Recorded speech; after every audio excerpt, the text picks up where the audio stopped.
अस्सलाम वालेकुम। उम्मीद है आप लोग ठीक हैं, खैरियत से हैं। अल्लाह पाक आप लोगों को अपने हिफ्ज़ व अमान में रखे, सलामत रखे, खुश रखे। अभी तक भी सफ़र हैं, लेकिन ये है कि एम्स्टरडम के नज़दीक पहुंच गए हैं। अभी थी को ड्राइव आधे घंटे की, तो एक तो ब्रेक मैंने कहा ले लें। मुसलसल ड्राइव कर रहे हैं, बेल्जियम से निकले हुए और सुबह 5:30 बजे घर से निकले थे।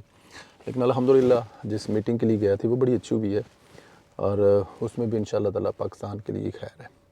तो गुजारिश जो आप लोगों से है कि चैनल को ज़रूर सब्सक्राइब करें, बेल आइकन को प्रेस करें, ज़्यादा से ज़्यादा व्हाट्सअप ग्रुपों के लिए इसका लिंक शेयर करें और जो राय आपसे मांगी जाती है उसका इजहार ज़रूर करें। बड़ा अहम मौजू है।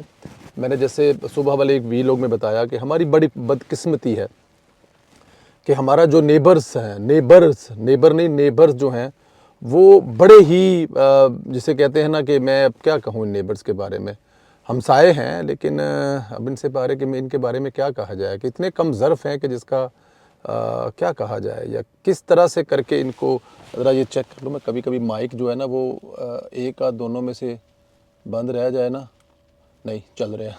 मुझे बस एक और दफ़ा हुआ है कि 15 मिनट का वीलॉग करने के बाद पता चला कि आपका माइक बंद है, तो वो दोबारा करना पड़ता। तो मैं ज़रा थोड़ा सा वो मुझे हुआ, तो मैंने कहा ज़रा चेक कर लूँ।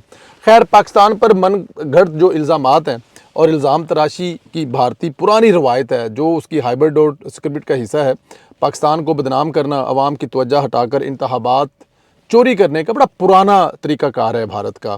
पहलगाम की तरफ भारत की फ़ाल्स फ्लैग ऑपरेशन की शर्मनाक दास्तान काफ़ी तवील है, लेकिन फिर भी आपको सुनानी पड़ेगी। 2007 में समझौता एक्सप्रेस सनहा में 68 अफराद को जलाकर मारा गया और इल्ज़ाम लगा दिया गया पाकिस्तान पर। समझौता एक्सप्रेस की तहकीकात में मेजर रमेश समेत हिंदू इंतहा पसंदों का किरदार सामने आया। 2008 में बम्बे में हमले हुए थे, उसको भी पाकिस्तान पाकिस्तान को दुनिया भर में बदनाम करने के लिए इसके लिए भी इस्तेमाल किया गया कि ये भी पाकिस्तान ने किया। 2013 में साबिक CBI अफसर सतेश वर्मा ने इंकशाफ किया कि बम्बे हमले भारत हुकूमत ने खुद करवाए थे और उसका जो इल्ज़ाम है वो पाकिस्तान पर लगा दिया था। ये CBI के जो ऑफिसर थे उन्होंने ये इल्ज़ाम लगाया था भारतीय हुकूमत पर। और बम्बे हमलों का मकसद इंसदादे दहशतगर्दी के सख्त कवानीन पास करवाना था और साबिक CBI अफसर 31 अप्रैल 2018 को केरला में स्याहों पर हमला भी करवाया गया। और तहकीकात में सामने आया कि हमला मध्य प्रदेश और राजस्थान के इंतखाबात से कबल सियासी मकसद का हसूल था। अच्छा, जब भी यहाँ पर ऐसा कुछ होता है तो उसके पीछे अब अंदाज़ा करें कि पाकिस्तान में कभी ऐसा हुआ है कि इलेक्शन करवाने के लिए कोई ऐसा काम कर दें और उसके बाद इलेक्शन लड़ लें कि हमने इस पे इलेक्शन लड़े, और वो हमेशा यही काम करते हैं। कैसी वैसे मतलब कि घनौनी किस्म की साजिश है। अच्छा जी, 2019 में पुलवामा के हमले में 40 भारतीय फौजी हलाक हुए थे, 40 भारतीय। और पुलवामा हमले का इल्ज़ाम भी मोदी सरकार ने बगैर सबूत के 15 मिनटों के विच पाकिस्तान पर ला दिता सी। साबिक गवर्नर ने पुलवामा हमले की साजिश का पर्दा चौक करके मोदी सरकार को बेनकाब किया था। और 2023 में राजौरी में 5 भारतीय फौजियों की हलाकत का मलबा भी पाकिस्तान पर। वो चिड़ी उड़ी कहाँ उड़िया तो वापस नहीं आया, तो कौन चुक के लै गया? पाकिस्तान चुक के लै गया। ये इल्ज़ामात का सिलसिला कुछ ऐसा ही है पाकिस्तान पर। राजौरी में हमला BJP के एंटी पाकिस्तान मुसलमान बयानिए को मजीद जवाब देने की साजिश था। और पहलगाम में भी 22 अप्रैल को होने वाला हमला भी फॉल्स फ्लैग ऑपरेशन का तसलसल है। मेरे ख्याल है इसमें कोई ऐसी चीज़ नहीं रह गई। ये हमला ऐन इस वक्त किया गया जब अमरीकी नायब सदर भारत का दौरा कर रहे थे और इस हमले का मकसद भी पाकिस्तान को आलमी सतह पर दहशतगर्दी से जोड़कर बदनाम करना था। इस हमले मकबूजा कश्मीर में सिक्योरिटी के नाम पर 7 लाख फौज है। पाकिस्तान की टोटल 7 लाख फौज है। सिर्फ कश्मीर दे विच 7 लाख खा के इन्हां दे ढिड वधे ने इंडिया दे। मैं जो डरपोक जो फौजियां दे फौजी घट, तो मैं तो कहना कि बस की कहवा जमादार लगते हैं शक्लों ही। इतनी सख्त सिक्योरिटी के कैसे हमला हो गया कश्मीर में? और ये पता है ना, आपको बताया था मैंने, 4.5 किलोमीटर दूर है LOC से जिस जगह पे ये हुआ है। और ये हमले भारत के खुद साख्ता हैं। पाकिस्तान के मुखालिफ जो है वो बयानिया उसको हमेशा बनाना चाहते हैं और इसी में वो लगे हुए हैं। भारत के एक ही तरह के फाल्स ऑपरेशन पर जो है ना वो मेरे ख्याल में अब तो लोगों ने जो है ना वो इस पे यकीन करना ही छोड़ दिया। मैंने कहा था ना कि सस्ती ये फिल्मों के डायरेक्टरों से ये लिखवाया जाता है जो मोदी सरकार करती है, वरना अच्छे भी इंडिया के पास डायरेक्टर हैं, लेकिन ये वाले हमले हैं ना, मेरे ख्याल में अच्छे वाला कोई राजी कोई नहीं होता। तो फिर इनको वो उधर से जाके किसी पुरानी जी स्टेट चो पुराना जब बंदा कट के लेके आके ਉਹਦੇ ਕੋਲ ਲਿਖਾਣਾ ਪੈਂਦਾ। बल्कि मैंने लगता है कि मोदी वो भी पैसे बचाता है, लिखता भी आप ही है सारे एक करना किस तरह है, किस तरह मतलब पाकिस्तान को इस्तेमाल करना है, कैसे पाकिस्तान को इसमें इन्वॉल्व करना है। जंगी जुनून में मुब्तला जो भारत की जानब से पहलगाम फॉल्स फ्लैग ऑपरेशन के बाद खिते के अमन को तबाह करने की धमकियों पर पाकिस्तान के अवाम और मुसल्लह अफवाज ने जवाब देने को कहा बिल्कुल तैयार हाँ भाजन, ਅਸੀਂ ਉਹ ਜੰਗਾਂ ਲੜੀਆਂ ਨੇ ਜਦੋਂ ਹੱਥ ਨਾਲ ਲੜੀਆਂ ਸੀ ਜੰਗਾਂ। ਹਾਂਜੀ ਲਾਹੌਰ ਤੇ ਤੁਸੀਂ ਜਦੋਂ ख्वाब ਵੇਖਿਆ ਸੀ कि लाहौर से हमला करना है और लाहौर जाके नाश्ता करना है, तो फिर लाहौर के लोगों ने बॉर्डर पर जाकर जो सबक सिखाया था ना, वो मेरे ख्याल में आज तक भूले नहीं इंडिया वाले। और लेकिन वो कह रहे हैं जी अगर कोई ऐसा शौक़ है तो पाकिस्तानी नौजवान भी कह रहे हैं, पाकिस्तानी जवान भी कह रहे हैं, अवाम भी कह रही है और पाकिस्तान की फ़ौज भी कह रहे हैं आजो भजन जरा शौक़ है तुसी अपना पूरा कर लो। भारत ने ऐसी ही एक हरकत फरवरी 2019 में की थी, जिसका जवाब ऑपरेशन स्विफ्ट रिटार्ट की सूरत में पाकिस्तान की जानब से दिया गया था। अब भी भारत की जानब से कोई ऐसी मुहिम जो की गई तो मुसल्लह अफवाज और अवाम मुतहद होकर दुश्मन का जो मुंह तोड़ जवाब है ना, वो देने के लिए बिल्कुल तैयार हैं। भाजन ये ਜਿਹੜੇ पाकिस्तानी ਜਿਹਨੇ ਲੜਾਈ ਨੂੰ ਵੀ ਇੰਜੋਏ ਕਰਦੇ ਨੇ, ਤੁਹਾਨੂੰ ਭੁੱਲੇ ਤੁਸੀਂ ਤੁਹਾਨੂੰ ਉਹ ज़ियाद साहब वाला वाक़या याद है जो मैच उधर पाकिस्तान इंडिया के बॉर्डर पर फौजें थी, तो ज़ियाद साहब जो मैच देखने के लिए इंडिया पहुंच गए थे और आती दफ़ा उन्होंने राजीव गांधी के कान में कुछ कहा था, उसके बाद फौजें वापस चली गई थी।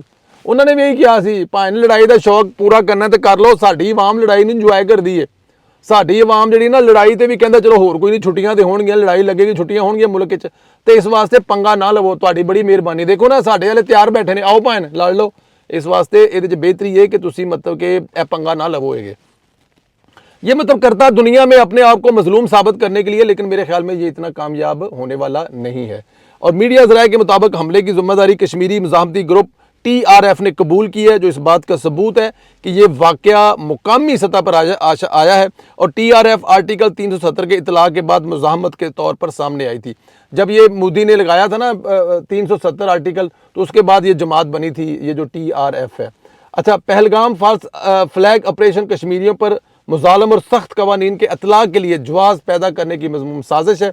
भारत में मुसलमानों की वक्फ अमलाक कर कब्ज़ा करने के लिए मोदी सरकार ने नाजायज़ कवानीन से तवज्जो हटाने के लिए ये ऑपरेशन किया, इसमें कोई शक भी नहीं है। आपको पता है मदारस बंद करने की बात कर रहे हैं, बहुत सारे मदारस बंद कर दिए, और फिर ये जो बहुत कीमती जगह है ना जी, वो सारी पर भी कब्ज़ा करने के लिए इस किस्म की हरकतें की जाती हैं। भारत जानता है कि पाकिस्तान ने फितनल ख्वारिज और BLA जैसे दहशत गर्दों को मुनज़्ज़म करने में भारत का जितना जानता है, इसमें जो पाकिस्तान की जो अस्करी है ना जी हिकमत अमली, वो पाकिस्तान पकड़ लेगा, तो इस बात का पता है हिंदुस्तान को। और मुल्क में भी सियासी इस्तेहकाम आ रहा था, ये जो फितनल ख्वारिज थे उन पर भी काबू पा लिया था। अभी आपने देखा कि सुकून है, अमन है, बलूचिस्तान में भी अमन है, और ये चीज़ भारत को किसी भी तरह से वारा नहीं खाती। यही वजह है कि भारत अपने नाकाम मगर तयशुदा अस्करी ऑप्शन आजमाने की कोशिश कर रहा है। पहलगाम हमले पर ववेला मचाकर पाकिस्तान को बदनाम करने की मजमूम कोशिश की गई है, मगर कुछ संजीदा सवाल हैं जिनका जवाब बहरहाल आज नहीं तो कल भारत को देना पड़ेगा। पहलगाम अगर वाकई दहशतगर्द हमला था तो इन नाम नहाद दहशतगर्दों की लाशें तो होनी चाहिए। जहाँ पर इतनी अहम जगह है और वहाँ पर टूरिस्ट इतने ज़्यादा आते हैं, तो हिफाजती इंतजाम भी तो होंगे ना। तो वो जो हिफाजती इंतजाम पर मुलव्वस थे, वहाँ पर वो जो उस वक़्त काम कर रहे थे, वो फौजी किधर गए? 7 लाख फौजी तुसीं कित्थे लाया है कि तुहाडे घर दे विच एक अहम जगह ते जहाँ पे जो ज़ाहिर है गैर मुल्की टूरिस्ट भी हैं, तो वहाँ पर ऐसी कोई सिक्योरिटी का इंतज़ाम नहीं था, और अगर था तो अगर उन दहशतगर्दों को मारा गया तो उनकी लाशें दिखा दें। मीडिया पर एक मशकूक तस्वीर सामने आई है जिसमें ज़मीन पर लेटे मर्द के पास एक औरत बैठी है, मगर तस्वीर में ना खून नज़र आता है, ना ज़ख्म, और ना ही कोई फौरी तबाही का सबूत। मगर जहां ये वाक़या पेश आया लाइन ऑफ कंट्रोल से, जैसा आपको बता चुके हैं, ये तकरीबन 200 किलोमीटर दूर वाक़या है और 4 बल्कि पौने 5 घंटे का रास्ता बनता है। और मकबूजा कश्मीर में इस वक्त 8 लाख से ज़ायद फ़ौजी तैनात हैं, यानी हर 7 कश्मीरियों पर एक फ़ौजी इस हिसाब से बनता है, और हर 100 मीटर पर एक भारतीय फ़ौजी तैनात है। और फिर भी अगर ये हमला हो गया तो मेरे ख्याल में फिर इंडिया के फ़ौजियों के लिए मेरी तरफ से यही है आप लोगों के लिए, और मैं क्या दे सकता हूँ। दूसरी बड़ी बात ये देखें कि पूरी कौम इस वक्त पाक फ़ौज और भारतीय प्रोपेगंडे धमकियों के जवाब में खड़ी है, लेकिन PTI का सोशल मीडिया फ़ौज के ख़िलाफ़ खड़ा हुआ है और वो भारतीय फ़ौज को कह रहा है कि पिंडी में हमला करो, हम आपका साथ देंगे। PTI सोशल मीडिया ने भारतीय इल्ज़ामात की मज़म्मत तक नहीं की, بلکہ ان کا حصہ بنے ہوئے ہیں، اور اس رویے کو کیا نام دیا جائے، اسی رویے نے عمران خان اور پارٹی کو یہاں تک پہنچایا ہے، اور بھارت کا عمرانی ہتھیار ناکام ہونے کے بعد انہوں نے یہ کام کیا۔ یہ ویسے بڑی زیادتی ہے، ظلم ہے۔ اگر ایسا کر رہے ہیں پاکستان تحریک انصاف، یہ جو بے نامی اکاؤنٹ ہوتے ہیں سارے کے سارے تحریک انصاف کے ہی ہیں، اور اگر ایسا کیا جا رہا ہے تو میرے خیال میں نہیں، جب دیکھیں بہت دفعہ ایسا ہوا ہے۔ اور خیر جب عمران خان باہر بھی تھا، وہ جو ابھی نندن کو پکڑا تھا جس کو چائے پلا کر بھیجی تھی، حالانکہ اس دفعہ آئے نا تو چائے نہیں پلانی، اس دفعہ تھلے کر کے نا پینٹ تے چھتر مارنے نے، لال تے ہونی کوئی نہیں، کالی ایڈنی ہونی، لال تے ہونی کوئی نہیں، لیکن پھر بھی مار مار کر لال کر دینی ہے۔ چائے بھول جاؤ، اس دفعہ چھوڑ دیا تھا، مطلب ہم نے پھر بھی کہا تھا کہ خطے میں امن قائم رہے، لیکن اس دفعہ یہ کام نہیں ہونا۔ اس دفعہ جہاز تے بٹھا کے نا اگے بٹھا کے پچھو فائر کرانگے، وہ جڑا میزائل ہے نا توڑ تہاڈے گھر لے کے جائے گا تہاڈا پائلٹ۔ لیکن دو چار یہ جو پی ٹی آئی والے ٹرولز ہیں نا، یہ بے نامی اکاؤنٹ، ان کو بھی ساتھ بٹھانا چاہیے، ان کو بھی دینا چاہیے، لے جاؤ۔ ایک تو یہ دیکھیں بہت سارے ایسے اکاؤنٹ ہیں بہت بےہودہ گفتگو لکھ رہے ہیں، آپ کو پتہ ہے وہ جو بابا کوڈو ہے اس کا ٹویٹ پڑھ کر دیکھ لیں، مطلب لگتا ہے ایسے یہ ہے کہ بھارت پر جو حملہ ہوا ہے وہ پاکستان تحریک انصاف جو ہے نا، وہ آپ کو پتہ وہ کیا کہنا چاہتے ہیں، میرے تو منہ سے وہ لفظ بھی نکل رہا ہے جو وہ کہنا چاہتے ہیں۔ انتہائی بدبخت ہیں، ان بدبختوں کو اللہ تعالیٰ کی ذات سمجھائے۔ آپ لوگوں سے گزارش ہے کہ چینل ضرور سبسکرائب کریں، بیل آئیکن کو پریس کریں، اور زیادہ سے زیادہ واٹس ایپ گروپوں میں اس کا لنک شیئر کریں، اور پھر ایک دفعہ بتائیں اس کا ذمہ دار کون ہے، اور اگر بھارت ذمہ دار ہے تو کیا اچھا رائٹر نہیں ڈھونڈ سکتے؟ ہر دفعہ اتنا فلاپ ڈرامہ کرنے کی، اتنی فلاپ فلم دینے کی کیا وجہ ہو سکتی ہے؟ اس پر رائے کا اظہار ضرور کریں۔ انشاءاللہ آج رات کے بڑے اہم پروگرام میں ہم انشاءاللہ تعالیٰ اس سے پردہ اٹھائیں گے کہ یہ سارا معاملہ ہے کیا۔ اپنی دعاؤں میں یاد رکھیں، اور انشاءاللہ تعالیٰ اگلے ویڈیو میں پھر ملاقات ہوگی۔ اجازت دیں، خدا حافظ۔